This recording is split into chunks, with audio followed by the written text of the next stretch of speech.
Assalamualaikum warahmatullahi wabarakatuh. Waalaikumsalam warahmatullahi wabarakatuh. Bismillahirrahmanirrahim.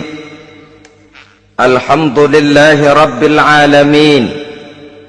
Wassalatu wassalamu ala ashrafil anbiya'i wal mursalin, Sayyidina wa maulana Muhammadin wa ala alihi wa ashabihil mujahidin at-tahirin, amma ba'du. Saudara-saudara kaum muslimin seiman dan sekeyakinan yang berbahagia, pada suatu hari seketika sedang berkumpul dengan para sahabat, Rasulullah pernah memberikan peringatan. Beliau bersabda, yushiku an tada'a alaikumul umamu kama tada'al akalatu ala qas'atiha. Pada suatu saat nanti akan datang di tengah-tengah kamu, wahai umat Islam, di mana orang-orang lain di sekeliling kamu akan bersatu mengerubungi kamu seperti bersatunya orang-orang mengerubungi makanan di atas meja hidangan. Akan datang suatu saat nanti di mana kondisimu dikepung sedemikian rupa, yang barat mau menerkam, yang timur mau menghantam, yang selatan mau menginjak-injak, yang utara pun akan menjelajah. Kondisimu seperti makanan di atas meja hidangan. Sebagian sahabat merasa heran dan terkejut, lalu mereka bertanya, amin qillati nahnu yawma izin ya Rasulullah? Apakah jumlah kami pada waktu itu sedikit ya Rasul? Kami sampai dikepung sedemikian rupa? Beliau menjawab, bal antum yawma izin katsir. Sama sekali tidak. Kamu tidak sedikit pada saat itu. Bahkan jumlahmu sangat banyak. Kamu adalah mayoritas. Walakinnakum ghusa'un ka ghusa'is sail. Tetapi keadaanmu saat itu persis seperti buih di lautan. Banyak tetapi centang perenang. Banyak tetapi tidak punya daya dan kekuatan. Banyak tapi dipermainkan gelombang lautan, dihempaskan ke tepian pantai tanpa punya makna dan arti. Kondisimu pada saat itu kuantitas yang tanpa kualitas, sehingga orang lain enak saja mengepung kamu. Akidahmu didangkalkan, dibanjiri dengan peradaban dan kebudayaan yang menjauhkan dari agama. Dari segi maksiat dan munkarat seluruhnya mengepung sampai kita melepaskan nilai-nilai Islam kita ini. Dan celakanya, sambung beliau, wal yanzi'anna fi qulubi aduwikumul mahabata minkum. Akan dicabut kehebatanmu di mata musuh-musuhmu, sehingga pada saat seperti itu orang lain memandangmu umat Islam enteng saja, remeh saja, tidak ada apa-apanya. Sudahlah, pokoknya umat Islam sikat saja. Umat Islam enteng, umat Islam kecil, umat Islam tidak ada apa-apanya. Alangkah ironinya, alangkah menyedihkannya, memilukan dan sekaligus memalukan. Umat yang mayoritas ini dipermainkan oleh yang minoritas. Umat yang jumlahnya terbesar, terbanyak, bahkan konon menurut catatan sampai 90%, tapi dipermainkan oleh mereka kelompok-kelompok kecil ini. Wal yakzifanna fi qulubikumul wahn. Pada saat itu di hatimu dicampakkanlah penyakit wahan. Sahabat kemudian bertanya, wa mal wahnu ya Rasulullah? Apakah penyakit wahan itu ya Rasul?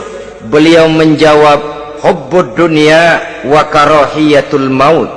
Penyakit wahan itu tidak lain hubbud dunya wa karahiyatul maut.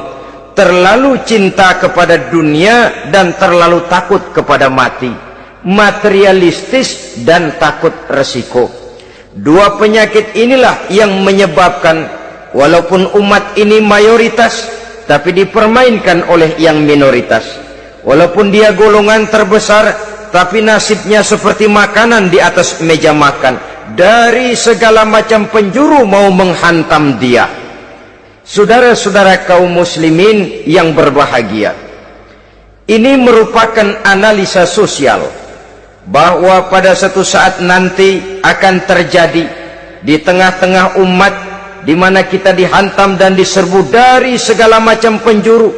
Akidah didangkalkan, peradaban dan kebudayaan dirusak, makanan dan minuman diracuni, pakaian ditelanjangi dan lain sebagainya, sampai kita melepaskan nilai Islam yang kita cintai ini. Kondisi sosial ini satu saat akan datang kepada kita. Demikian analisa dan peringatan dari Rasulullah sallallahu alaihi wasallam. Marilah sekarang kita melihat, adalah benar bahwa di zaman sekarang kita insya Allah tidak akan mengalami perang Badar sehebat yang pernah dialami oleh Rasul dan para sahabatnya. Tetapi sesungguhnya perang yang kita hadapi di zaman sekarang ini tidak kalah hebatnya dengan perang Badar, tidak kurang dahsyatnya dengan perang Uhud, tidak kurang ngerinya dari perang Khandaq. Hanya saja yang kita hadapi sekarang ini bukan ujung pedang, bukan ujung tombak, bukan ujung panah. Yang kita hadapi sekarang ini adalah perang akidah, perang ideologi, perang mempertahankan keyakinan.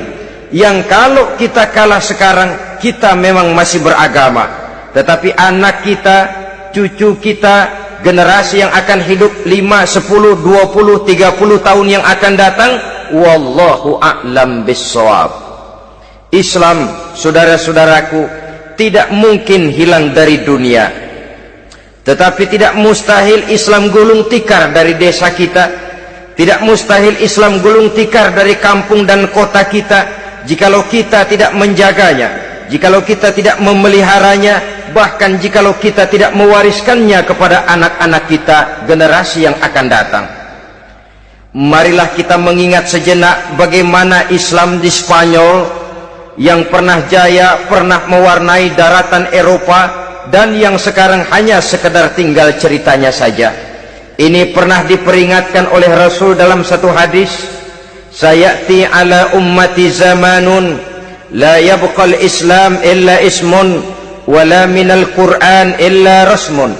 Akan datang satu masa di tengah umatku di mana pada masa itu Islam ada tapi hanya tinggal sekedar namanya saja, dan Quran pun ada tapi cuma sekedar tinggal tulisannya saja. Apabila kita tidak mewariskan ini kepada generasi yang akan datang, maka serbuan-serbuan dari berbagai macam penjuru dari hari ke hari semakin kita rasakan kehebatannya. Tidak mustahil sejarah Spanyol akan terjadi di desa kita, akan terjadi di kampung kita, akan terjadi di kota kita. Orang Spanyol kalau mereka cerita kepada anaknya, mereka akan cerita, "Nak, di sini dulu ada masjid." "Kapan, Pak?" Dulu bener dah. Banyak orang Islam kalau hari Jumat pada sembahyang, "Kapan itu, Pak?" Dulu sekali.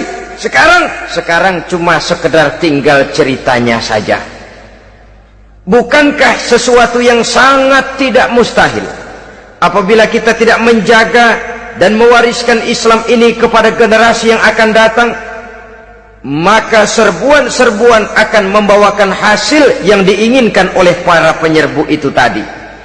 Kita sudah menjadi umat yang mayoritas, tetapi umat yang mayoritas ini menurut Rasul dikepung sedemikian rupa, akidahnya didangkalkan, peradaban dan kebudayaannya ditekan sedemikian rupa, kehidupan sosialnya dibuat individualis, kemudian dari segi pergaulan, pakaian, makanan, minuman dan sebagainya diracuni, sampai dia tidak lagi berpegang teguh kepada agamanya. Dan dikala itu hilang kehebatan umat ini di mata musuh-musuhnya. Orang lain memandang kita ringan saja, enteng saja, satu umat yang sudah kehilangan wibawa. padahal konon kabarnya kita mayoritas, tapi enak saja dikutak-kutik orang lain. Dan dikala itu di hati kita merajalela penyakit wahan. Penyakit wahan itu apa? Pertama, hubbud dunia, terlalu cinta kepada dunia. Terlalu cinta kepada dunia yang menyebabkan kita lupa akan tanggung jawab dan kewajiban, lupa meneruskan dan mewariskan Islam kepada generasi yang akan datang. Kita berlomba hanya untuk mengejar dunia dan seluruh isinya, baik dia bernama material, baik dia bernama seksual, baik dia bernama pangkat, jabatan dan kedudukan. Berlomba-lomba kita di dalamnya sampai tercampaklah penyakit hubbud dunia di dalam hati ini. Berurat dan berakar dunia itu, sulit dan berat kita berpisah daripadanya. Akibatnya kemauan untuk berbuat demi dan atas nama agama sangat sulit terwujud di dalam kehidupan ini. Yang kedua, karahiyatul maut, terlalu takut kepada mati. Baik mati ajal, mati dalam artian yang sebenarnya, baik mati usahanya, baik mati karirnya, baik mati pangkat dan jabatannya. Sehingga dengan demikian akibatnya jatuhlah kita menjadi umat yang kehilangan wibawa di mata orang lain.